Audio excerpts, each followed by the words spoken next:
Comienza aquí el ¿Qué te cuentas? De esta semana nos acompañan en plató 3 jóvenes voluntarios navarros. Estos 3 jóvenes pertenecen al proyecto Tantaka de la Universidad de Navarra y les recibo aquí a los 3. Ana, buenas tardes. Hola, buenas tardes. También está con nosotros Tatiana. Hola, buenas tardes. Muy buenas, Tatiana. Y por el otro lado nos acompaña Fares. Muy buenas, Fares. Hola, buenas tardes. Vamos a comenzar hablando, si os parece, con Tatiana. Tatiana, ¿qué es esto de Tantaka, este proyecto que lleváis a cabo y en el cual estáis los 3 inmersos? ¿Qué es Tantaka? Tantaka nació un poco a partir del año de la fe, con la idea de que todo el mundo puede hacer voluntariado y puede donar parte de su tiempo, aunque sea una gota, ese gota a gota que va creciendo y hace un mar de voluntariado. Entonces lo que se trata es que toda la universidad o incluso personas ajenas a la universidad donen un poquito de su tiempo para hacer algo muy grande. Y ese tiempo es donado para hacer ¿qué tipo de cosas? Lo que quieras, cuando quieras, como quieras. La cosa es ayudar. Y lo que te apetezca. Pero tendréis algún proyecto específico dentro de Tantaka, me imagino, ¿o no? Tantaka colabora, podemos como distinguir distintas áreas. Tú nos dices lo que puedes hacer y nosotros te buscamos, por ejemplo, en qué organización puedes ayudar dentro de Pamplona, o incluso te podemos buscar proyectos de verano, campañas internacionales, o es más, hay mucha gente, como por ejemplo estos chicos que tienen proyectos propios y se integran dentro de Tantaka. Ahora hablaremos de los proyectos que tenéis cada uno de vosotros, como dice bien Tatiana, integrados dentro de Tantaka. Por ejemplo, podemos comenzar hablando, Ana, de tu experiencia este verano en Perú. Sí, justo nuestro proyecto nació, yo estoy en un colegio mayor, entonces desde el colegio mayor nació Warmi, que significa mujer en quechua, y luego nos integramos dentro de Tantaka. Entonces ha sido un voluntariado en el Valle de Cañete, en Perú, que está como a 150 kilómetros de Lima, y lo que hacíamos era dar clase a chicas de 16, 17, 18 años, alumnas de secretariado, en un instituto que se llama Condoray. Y luego también hacíamos labor rural, que se dice allí, que consiste en, pues hacíamos rehabilitación de lugares, pintábamos tal, estábamos con niños, o sea, sobre todo ha sido eso. Ana, y la experiencia me imagino que irrepetible para ti. Sí, ha sido espectacular. Yo no había estado nunca en Perú, solo había hecho una vez voluntariado internacional, si se puede llamar, porque fue en Oporto, en Portugal, o sea que tampoco había sido muy lejos. Y ha sido espectacular porque conoces una realidad muy distinta a la tuya, porque tienes oportunidad de dar de lo tuyo. En mi caso era de educación, por tanto yo daba clases de comunicación, estudio periodismo. Sí, estudias periodismo, eso es. Y no, o sea, y no solo eso, sino que te llevas muchísimo, porque tú a los que das te dan mucho más. Como dices, dabas clases allí. ¿Cómo es el nivel educativo que te encontraste allí en Perú? Me imagino, desde el desconocimiento más absoluto, que será quizá inferior al que tenemos aquí en España. Sí, o sea, claramente era un nivel muy distinto. El instituto en el que estábamos es pionero en Cañete, entonces forman a chicas que son privilegiadas, porque es verdad que la mayoría son becadas, porque son chicas sin recursos, como la mayoría de la gente que vive en Cañete. Y claramente el nivel no era como los que tenemos aquí. De hecho, o sea, lo característico de Warmi también es que trabajamos durante todo el año los contenidos o las cosas que vamos a hacer en Perú y luego ya viajamos en julio a Perú. Entonces, también durante el año era como la expectativa, ¿no? ¿Cómo va a ser? ¿Qué nivel van a tener? Y es verdad que a mí me llamó la atención el nivel que tenían, pero también eso te hace dar más de ti. Dices, pues tengo que ponerme para que ellas, pues bueno, para darles lo máximo que pueda durante este tiempo. Luego seguiremos hablando contigo, pero quiero hablar ahora un poco también con Fares, que le tengo aquí a mi derecha. Fares, ¿cuál es tu papel dentro de Tantaka? Bueno, yo realmente me uní al voluntariado en tercero de carrera, yo estudio farmacia. Oí que había un voluntariado en la clínica universitaria, que consistía en ir a jugar con niños que estaban diagnosticados de cáncer. A los hospitales, me imagino. Sí, al hospital mismo, que bueno, nos pillaba al lado de la facultad, aquí en la universidad. Y bueno, la verdad es que los sábados a las mañanas, por ejemplo, que uno no hace gran cosa, pues yo dije, a ver, le quiero sacar partido a mi tiempo, en vez de estar tirado en el sofá, por ejemplo. Y pues encontré este voluntariado que además nos conviene a mí y a un compañero mío con el que fui. Así que bueno, íbamos sábados alternativos, íbamos 1 hora y media, 2 horas, y bueno, a sacarle un poco de partido al tiempo y además para ver una realidad que también está escondida, ¿no?, detrás de las paredes del hospital, porque sí que escuchamos que sí que hay gente con cáncer, etcétera, pero nunca o sea, nunca lo sientes hasta que lo ves. Ujú. Entonces, bueno, no servía... ¿Y cómo es ese trabajo? ¿Cómo es trabajar con niños que seguramente a pesar de su enfermedad a ninguno de ellos se le quiten las ganas de jugar, de vivir y de reír, me imagino? Bueno, ellos, lo bueno en ese caso es que ellos no son conscientes de lo que pasa, pero nosotros sí. Entonces, bueno, Es duro. Claro, entonces vas sabiendo un poco lo que tienen, eso sí, nunca hablas de eso, jamás vienes a hablar con los padres ni nada de eso, como si fueras su médico. Vas a jugar con los niños, a hacer que pasen un buen rato, que se olviden un poco de que están en ese entorno, y eso a ti te ayuda también. Dices, bueno, esto es mejor que estar en el sofá un sábado por la mañana. Precisamente de lo que sentís haciendo este tipo de voluntariados, este tipo de trabajos, quería hablar con cada uno de vosotros tres. Tatiana, no sé qué sientes tú, bueno, a nivel personal, ¿qué te aporta a ti el ser voluntaria? Yo empecé como empezó Fares, empecé en la CUM, yendo un día a la semana a jugar a los niños. En ese momento, digamos que la gratificación es muy cercana. Tú vas, igual llevas un día de clases horrible, o sea, horrible venga, no he entendido nada, no he podido coger más cosas, y de repente llegas allí y hay un niño que está enfermo, pero te recibe con una sonrisa de oreja a oreja y te dice, ¿quieres jugar conmigo? Y ves que está luchando con 7 goteros, le acaban de diagnosticar de cualquier cosa que os podáis imaginar y sonriendo. Y dices tú, vale, si este niño tiene fuerzas para hacer todo esto, Yo más, ¿cómo ¿verdad? no voy a tener yo en mi día a día? A mí siempre, yo digo, para mí muchas veces ser voluntaria es ser egoísta. Egoísta de decir, con esto relativizo mis problemas. Ahora, Fortalece quizá el hecho de ver problemas que probablemente, bueno, probablemente no, que son más gordos problemas de salud en niños que apenas cuentan unos años de edad, fortalece, hace decir, bueno, pues a lo mejor lo que me pasa a mí no es para tanto. aprendes un montón de ellos. Te enseñan en cada pedazo, en cada sonrisa, en cada gesto, en cómo se toman las cosas. Es increíble. De hecho, te quedas con... Muchas veces no me puedo encariñar, no sabemos qué pasará, es pasajero, pero es imposible no hacerlo. Son pequeñas vidas, pequeños monstruitos sonrientes que son geniales. ¿Y mantenéis después relación, no sé, en tu caso, o a lo mejor en el tuyo, Fares, que habéis estado los dos yendo a jugar con niños ahí en el hospital? ¿Después mantenéis relación con alguno de estos niños? No, eso está totalmente prohibido. No. Yo ahora, por ejemplo, coordino ese proyecto. Yo me encargo de coordinar a los voluntarios que van. Actualmente son 62, si mal no recuerdo, que durante toda la semana se organizan, sacan horas de su tiempo para jugar con los niños. Y lo que muchas veces, lo primero que se les dice es eso, tú vas a jugar, eres voluntario, no queremos que tú acabes mal. Entonces, pues tienes que tratar de ser lo mejor que puedas dentro de la habitación, pero al salir cambiamos un poco de tercio. Fares, en tu caso sé que además de haber estado, bueno, pues desempeñando tu labor como voluntario, jugando con niños ahí en este hospital, también has estado en Jordania. Sí, bueno, Jordania, aunque has dicho que somos navarros, yo soy jordano realmente. Eres jordano. Sí, entonces aproveché un viaje que hacía este verano para estar de prácticas en mi país y estuve echando una mano a unos voluntarios que iban ahí a un campamento de refugiados sirios que se llama Zaatari. Y bueno, iban ahí a echar una mano, trabajando en oficina de promoción a la cultura, etc. Y bueno, yo estuve ahí echándoles una mano a ellos realmente. Pero bueno, se puede considerar una forma de voluntariado quizás porque te contaban sus problemas y podías ayudar un poco, quizás en el país pues había cosas que igual, pues bueno, en las que tú puedes echarles una mano particularmente porque eres paisano. Sí. Y eso, y luego también te enteras de sus experiencias porque te las cuentan y de cierta forma las vives y bueno, había cosas en las que uno les envidia, ¿no? Porque dice, me gustaría haber estado ahí, o incluso cuando te lo cuentan ilusionados y ves que lo disfrutan, pues hombre, un poco de envidia sí que te da. Hablas de que has trabajado con refugiados sirios. Siria, un país que lleva ya demasiados meses manteniendo pues, un conflicto que bueno, parece interminable entre sus habitantes. ¿Qué experiencias te han transmitido estos refugiados sirios allí que estaban allí en Jordania?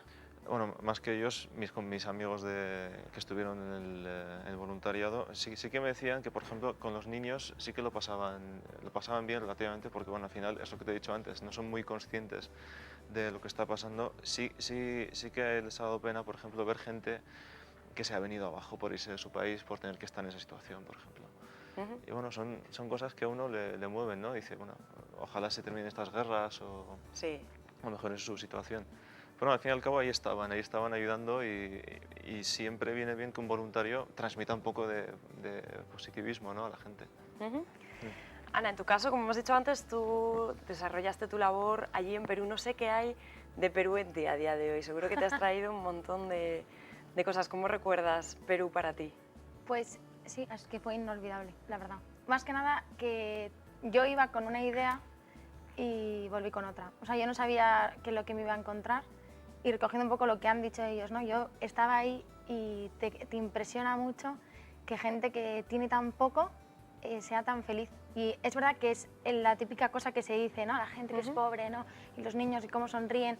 Y vas y dices, es verdad, la gente se ríe, la gente sobre todo en Perú destaca porque es que son muy agradecidos. Estamos viendo imágenes ahora de, bueno, pues de esta misión que llevaste a cabo ahí en este país latinoamericano. Como dices, seguramente agradecidos a más no poder y gente que con poquito se conforma y con poquito es feliz. ¿Es así, Ana? Y sobre todo que dan de lo que no tienen.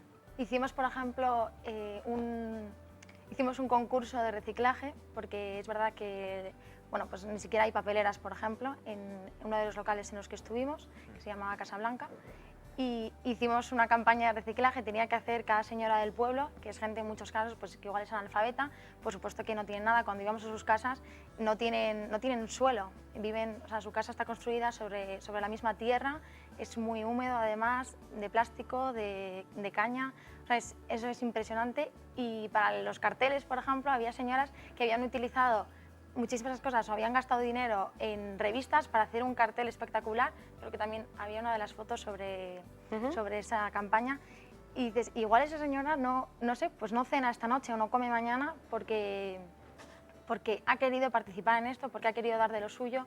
O una señora que otra le regaló su sudadera porque le encantaba, como decían ellos, la chompa, y entonces le dijo, por favor, dame tu sudadera, porque llevamos desde aquí 150 kilos de ropa para poder darlo allí.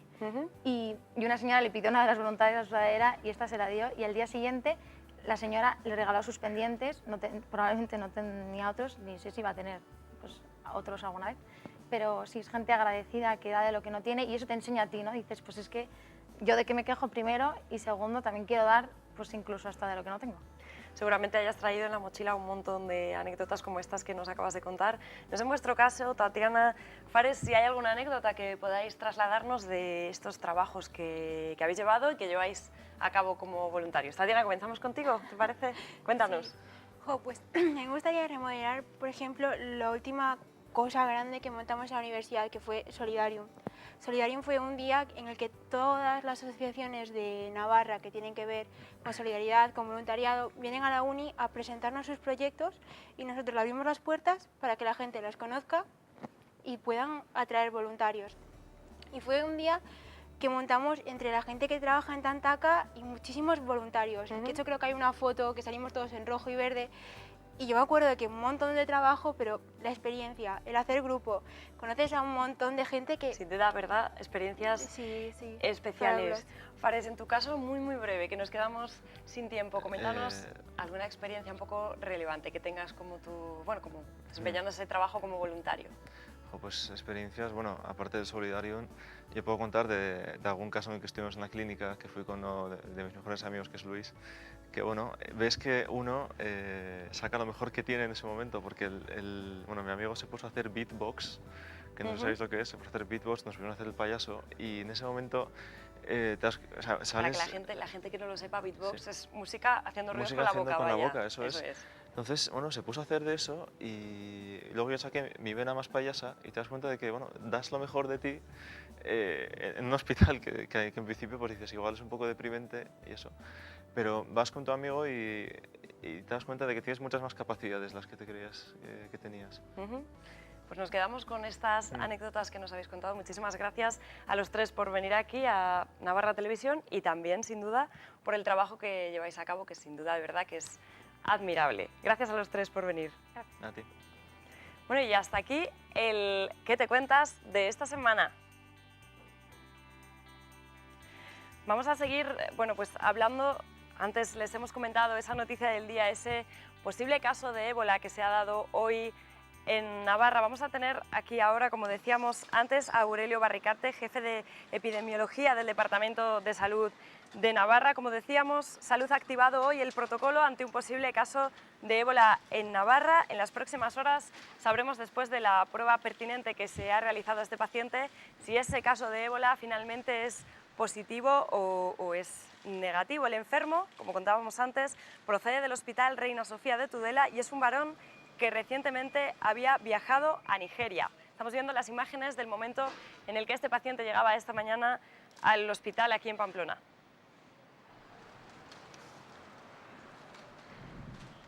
Presentamos ahora a Aurelio Barricarte, que, como decíamos, él es el jefe de epidemiología del Departamento de Salud.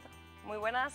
Muy buenas tardes. Aurelio, sobre todo lo primero, gracias por haber acudido a la llamada de Navarra Televisión en un día en el que seguro, un día como hoy, en el que seguro una persona como usted ha tenido que contestar a más de una llamada de teléfono. Para comenzar, ¿es alarmante este caso, posible caso de ébola que se ha conocido esta mañana aquí en Navarra? Yo creo que lo que primero podemos decir en estos momentos es que la prueba ha resultado negativa. La prueba ha resultado finalmente negativa. Negativa. Aunque no levantaremos la alarma hasta que no se confirme mañana en el Centro Nacional de Microbiología, pero Sin la duda prueba... es una noticia, un titular. Esta prueba que se ha realizado a este hasta ahora posible enfermo de ébola aquí en Navarra ha resultado negativa. En cambio, ha resultado positiva a malaria. Por tanto, estamos ante un caso de malaria. Eso lo que implica es que se ha tenido una agilidad enorme y una rapidez muy importante para llegar en pocas horas al diagnóstico casi con toda seguridad del caso. ¿Por qué la alarma, la alerta para que luego no sea nada, no? Pues bueno, la OMS aconseja a los países donde no hay transmisión que sean capaces de detectar precozmente posibles casos. Para evitar que se transmita. Y epidemias mayores. Exactamente. Y por eso, pues, sí que hemos sido capaces de detectar, porque cumplía todos los criterios diagnósticos. ¿Cuáles son esos criterios, esos síntomas con los que ha llegado el enfermo al hospital de Tudela? Bueno, hay que combinar dos criterios, uno clínico y otro epidemiológico. El clínico puede ser, siempre tiene que haber fiebre superior a 38,3 grados y además se debe acompañar de dos síntomas que pueden ser, pues, dolor de garganta, malestar general, dolores musculares, dolores de cabeza o bien un solo síntoma clínico que sea hemorragia. Síntomas que deduzco que se tienen que compartir también con la enfermedad de la malaria. Exactamente. De hecho, no ha sido excepcional esto que nos ha ocurrido. La mitad de los casos que en España han activado la alarma o la alerta han sido malaria. O sea, es algo que puede ocurrir, que se comparte y que ha ocurrido. Pasos a seguir en el momento en el que llega un enfermo a cualquier complejo hospitalario con posibles síntomas de ébola. ¿Qué pasos son los que tiene que seguir el personal sanitario? Pues bueno, en primer lugar hay que aislar al paciente, ¿no? Se le pone una mascarilla y se le retira a una habitación donde no haya tránsito de gente y donde, pues, esté apartada, ¿no? A partir de ahí, el personal que la atiende le tiene que atender con las medidas de protección individual para evitar que se contagien. Entonces, la medida de protección individual sería mascarilla quirúrgica para los trabajadores sanitarios, pues bata larga que le cubra hasta los pies, calzas o botas también impermeables, tiene que llevar gorro, gafas o pantalla para protegerse de salpicaduras y dobles guantes. Con estas medidas puede atender perfectamente al paciente sin riesgo de infectarse. Lo mismo tienen que hacer los trabajadores de la ambulancia que lo trasladan, y la ambulancia tampoco tiene que tener unas características especiales, sino que esté separada la cabina del conductor del habitáculo donde trasladan al enfermo.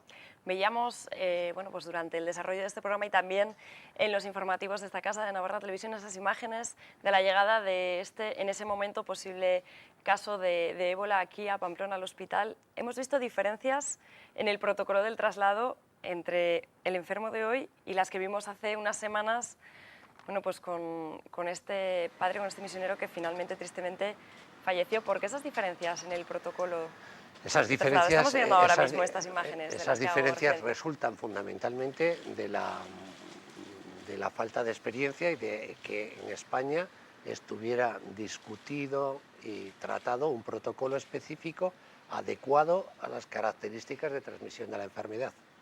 Entonces, cuando se trajo el primer paciente de África, que además era caso y era caso confirmado, se sabía que se traía un caso, pues se tomaron todas las medidas imaginables para que esa transmisión no se evitase, ¿no? En cambio, conforme hemos ido madurando los protocolos a nivel nacional, pues las medidas se han hecho racionales y adecuadas a las características de la transmisión, que es una transmisión por contacto directo con el paciente o con sus fluidos, no tiene mayor capacidad de transmisión. No se transmite tan fácil como la gripe, desde luego. Por lo tanto, hoy, a pesar de que el despliegue de medios ha sido menor, por decirlo de alguna manera, se ha actuado absolutamente de acuerdo con los protocolos a seguir. Exactamente. Los protocolos, como conocéis, se difundieron hace unos días en toda la atención primaria y toda la atención especializada, y lo que yo creo que cabe destacar es eso, la rapidez con la que se actuó. Hay que agradecer enormemente el esfuerzo de los profesionales del Hospital de Tudela, del Complejo Hospitalario de Navarra, de SOS Navarra con el traslado, y del laboratorio del complejo, porque para las 2:30 de la tarde sabíamos que tenía malaria. No teníamos la confirmación de que era negativo a ébola, pero realmente sabíamos que ya era malaria.